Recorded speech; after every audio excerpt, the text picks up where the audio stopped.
چنانچہ قرآن کریم للکار کی آواز دیتا ہے ثم جعلناہ نطفۃ فی قرار مکین ثم جعلناہ نطفۃ من ماء مہین، میں نے تجھے ذلیل پانی سے بنایا، گندے پانی سے بنایا۔ هل أتى على الإنسان حين من الدهر لم يكن شيئا مذكورا، میں نے تجھے ایسی چیز سے بنایا جس چیز کا نام لینا بھی تیرے ماں باپ پسند نہیں کرتے تھے۔ لم يكن شيئا مذكورا، اپنی حقیقت کو سوچ، اپنی اصلیت کو سوچ۔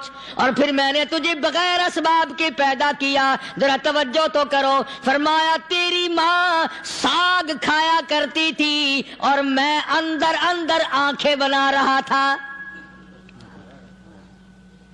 اسباب تو دیکھ، مٹیریل تو دیکھ۔ ماں ساگ کھاتی ہے، اندر آنکھیں بن رہی ہیں جو سارے جہان کو دیکھ لیں۔ اماں گاجریں کھاتی ہے، اندر دل بن رہا ہے۔ اماں روٹیاں کھاتی ہے، اندر دماغ تیار ہو رہا ہے۔ اماں دال کھاتی ہے، اندر زبان تیار ہو رہی ہے۔ کس نے بنائے؟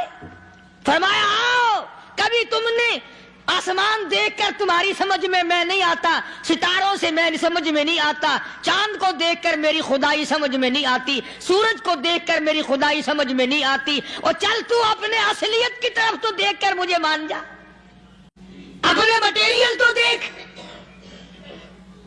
فرمایا تیری اماں ہزاروں چیزیں، سبزیاں، ترکاریاں، دال، گوشت کھاتی ہے، اندر ہڈیاں بن رہی ہیں۔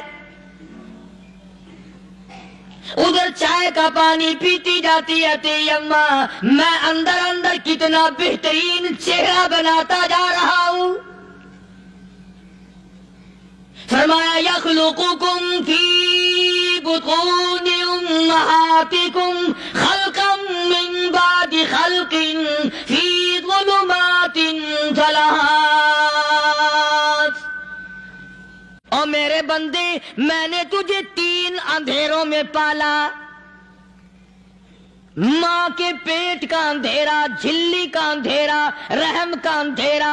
ماں کو پتہ نہیں، ماں سوئی ہوئی ہے، میں بنا رہا ہوں۔ تیری اماں کام کاج میں لگی ہوئی ہے، میں تجھے بنانے میں لگا ہوا ہوں۔ یہ پیارے پیارے لب کس نے بنائے؟ یہ پیاری پیاری آنکھیں کس نے بنائی؟ یہ کان کس نے بنائے؟ ان کانوں کے اندر جھلی اور پردے کس نے لگائے؟ یہ زبان کس نے دی؟ یہ دل و دماغ کس نے دیا؟ فرمایا میرے بندے کبھی تو غور کیا کر، ذالکم اللہ ربکم لہ الملک، تیری رگ رگ بنانے والا میں۔ اور میرے بندے مجھے اپنی کبریائی کی قسم، جتنے یہ تیرے سر پہ بال ہیں ایک بھی کسی اور کا بنایا ہوا نہیں۔ شکل تو کجا، لب تو کہاں، آنکھیں تو کون بنائے گا، ہاتھ تو کون بنا سکتا ہے، پیر تو کون بنا سکتا ہے، دل و دماغ تو کون بنا سکتا ہے؟